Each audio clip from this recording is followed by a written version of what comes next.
2025 has easily been one of the weirdest yet most exciting years in crypto. We've had massive institutional adoption, almost zero retail hype, and plenty of fear dominating the timeline. We still haven't seen a proper altcoin rally yet, but history tells us that the biggest exponential gains usually show up toward the end of every cycle. This cycle does feel structurally different with selective pumps and rotations, but the macro setup suggests this bull run could stretch deep into 2026. That's why having a portfolio built specifically for this anomaly cycle is so important right now. In this video, I'll walk you through my updated portfolio and explain the reasoning behind the positions I'm holding. I'll also share a few altcoins on my watch list that I'm looking to scale into as Bitcoin dominance keeps breaking down. And finally, I'll break down my short-term rotation plan heading into the upcoming FOMC volatility so you can see exactly how I'm positioning. If you're here for no BS, data-driven insights, make sure to smash that like button. It really helps the channel grow and keeps us motivated to bring you these breakdowns. And of course, don't forget to subscribe so you don't miss the next update. Let's get straight into it. Back in the 2017 bull run, most people thought ETH had already topped when it ran from under $10 to $100 in just a couple of months. What they didn't expect was another 14x move that took it all the way to $1,400. Fast forward to 2021, and projects like Avalanche, Solana, and Phantom barely had any traction until the middle of the cycle. Within a year, they delivered life-changing returns and created a whole new wave of crypto millionaires. This is why conviction and trusting your own thesis matter so much. That said, past cycle performance does not guarantee similar results every time. Each cycle has its own drivers, and understanding those narrative shifts is crucial when positioning your portfolio. If you have been following this channel, you know I have kept a large-cap heavy approach this cycle, which has worked fairly well during this Bitcoin-led run. I am not pretending to be a genius though, because I also hold some altcoins that have not performed the way I expected, and I have been completely transparent about that in previous updates. First, let's break down how I've structured my portfolio before we go through the coins one by one.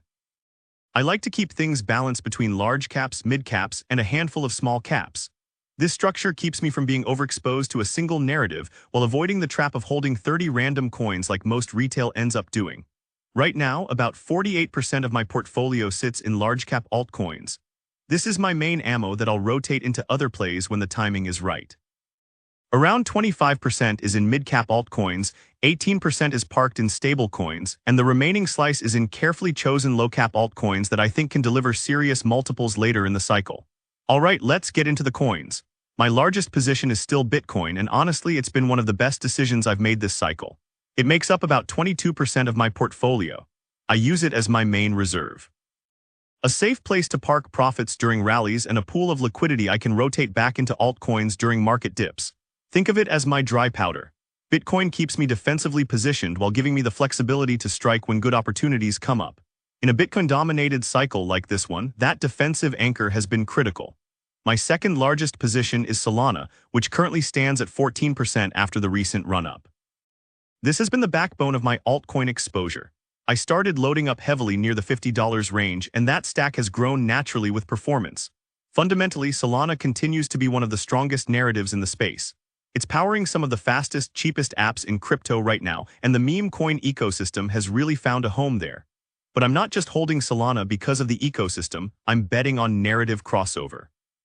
When retail truly comes back, they'll chase speed, low fees, and communities that are actually building fun and sticky experiences. Solana checks all those boxes better than almost anything else right now. In terms of price action, I'm not expecting crazy multiples from here, but with growing institutional interest and ETF hype building, a 2 to 3x still looks very realistic. My plan is to rotate part of this position into higher beta plays once we hit that full-blown FOMO phase. That is when liquidity starts flooding into mid and small caps. The third largest position in my portfolio is ETH, which makes up about 9% of the total. Early in the cycle, my ETH allocation was relatively small because I rotated most of it into Solana. That move worked out really well. When ETH dipped under 2.5k, I started accumulating aggressively. It was a no-brainer and has paid off nicely. The plan is to rotate most of this stack into smaller altcoins once liquidity rotation becomes obvious. I watch ETH closely because it is the key liquidity driver for the entire market. ETH does not need to go on a massive run for the altcoin market to explode. It just needs to hold strength against Bitcoin. When ETH shows relative strength, it acts like a magnet and pulls liquidity deeper into the altcoin space.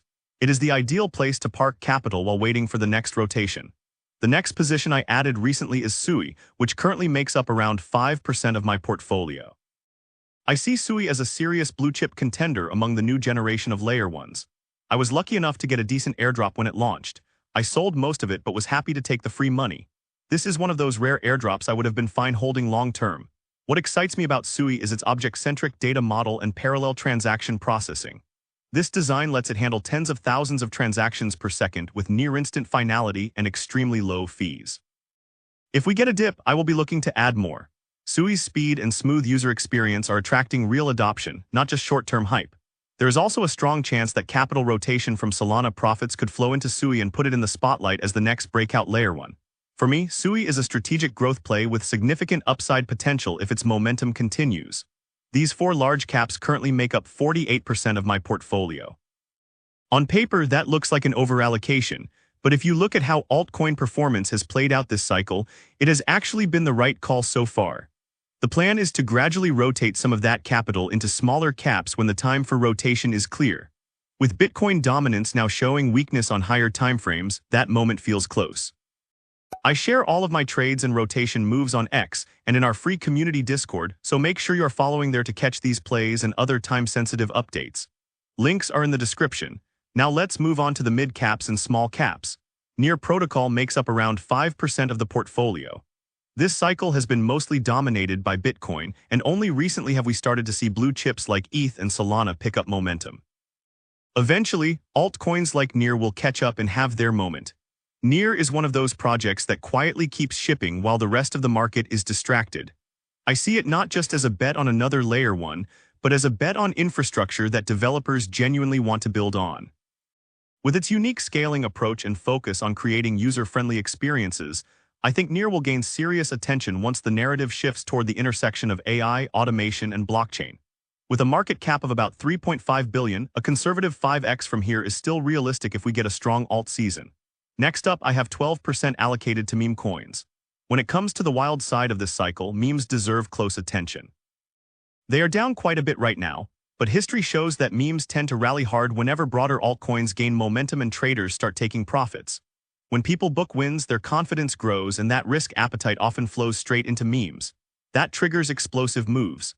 Even though the meme coin space is overcrowded and liquidity gets spread too thin across too many projects, I prefer to stick to a few well-known names. My biggest meme holding is WIF at 4%, followed by MOG and Fartcoin at 3 each, and a few smaller positions that together make up 2%. This is a high-risk part of the portfolio, but focusing on proven memes gives me the best chance to capture the next big run when liquidity comes back. Moving on to gaming, this sector has barely made any noise this cycle. In the last cycle, gaming was one of the strongest narratives, and I expected a similar impact this time around. So far that has not happened and performance has been weak. I still think the upcoming GTA 6 release could be the catalyst that revives interest in blockchain gaming. Right now, I hold a combined 5% allocation in Beam and Echelon Prime, but both have underperformed this year. I plan to exit if we get a strong enough pump that offers a good profit-taking opportunity. Turning to AI, I have 5% in BitTensor, which is my main AI play. It stands out because it merges blockchain with decentralized machine learning, giving it a unique position as AI infrastructure continues to grow. In addition to that, I hold 3% in a basket of smaller AI tokens. These cover different areas of AI technology, giving me diversified exposure while still targeting strong upside potential. AI remains one of the most powerful themes of this cycle, so this is a sector I am watching very closely. Next, let's cover real-world assets, where I currently hold 4% in Ondo. I see it as one of the strongest plays in the RWA sector, connecting traditional finance with decentralized protocols to unlock new liquidity and yield opportunities. This sector is picking up momentum as institutional money seeks safer and yield-focused exposure on-chain. Ondo's approach puts it in a strong spot to capture that capital flow. I treat this as a steady, strategic allocation that helps balance out the more speculative bets in my portfolio. Beyond that, I am sitting on 18% in stablecoins, which is much higher than my usual 10% allocation. This shift happened after I took profits on some ETH and BitTensor positions that gave me solid 2x returns. Rather than rushing to put that capital back to work, I am being patient and waiting for the right opportunity. There are a few altcoins on my radar that could offer exceptional value on the next dip. Keeping this cash ready gives me the flexibility to strike quickly when those entries present themselves. This leads us into the next crucial part of the discussion: my altcoin watchlist and the FOMC strategy I plan to execute. If you've made it this far and found value in the content, consider joining our YouTube membership. It costs just a few dollars and gives you access to a private Discord channel, a special member role, and all the usual YouTube perks.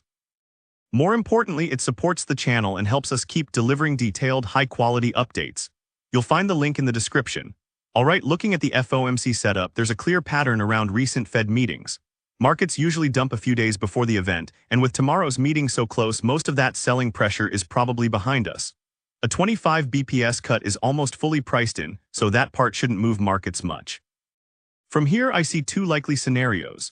If Powell sounds dovish and focuses on labor market weakness, risk assets, including crypto, could rally hard. If he leans hawkish and talks about sticky inflation, the market will likely price in fewer cuts for 2025 and sell off again. My approach here is pretty simple no matter what happens next. If we get a dump, I have a solid stack of stables ready to deploy into the alts I have been eyeing. Sui, Pengu, Aave, and Sei are at the top of my list.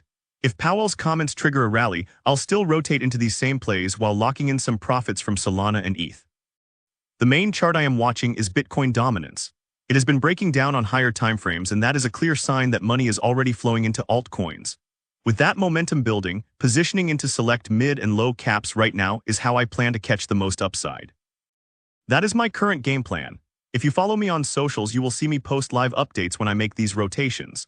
The key is not just copying trades, but understanding why these moves make sense and adapting them to your own risk profile. Stay calm when dips come because they often set up the biggest rallies of the entire cycle. How are you positioning going into FOMC? Are you stacking stables for a dip or staying fully deployed? Drop your thoughts in the comments. Thanks for watching, and I will see you in the next one.